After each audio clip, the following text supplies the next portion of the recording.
बुलढाणा जिल्ह्यात इंधन टंचाईचे भीषण स्वरूप आता समोर येऊ लागले आहे। पेट्रोल आणि डिझेल मिळवण्यासाठी आता तलवार आणि कोयते बाहेर निघू लागले आहेत।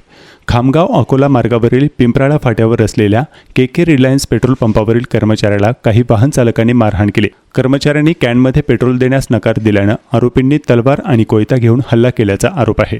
या हल्ल्यात पेट्रोल पंप कर्मचारी सागर दिलीप आचार हा जखमी झाला आहे। या प्रकरणी खामगाव पोलीस ठाण्यात आरोपी वाहन चालक अमोल जाधव, अक्षय जाधव, चेतन जाधव आणि एका अज्ञात व्यक्तीविरोधात आर्म ॲक्ट कलम 4/25 तसेच BNSच्या कलम 15(2), 352, 351(2) आणि 3(5) अंतर्गत गुन्हा दाखल करण्यात आला आहे। सध्या सर्व आरोपी फरार असल्याची माहिती आहे।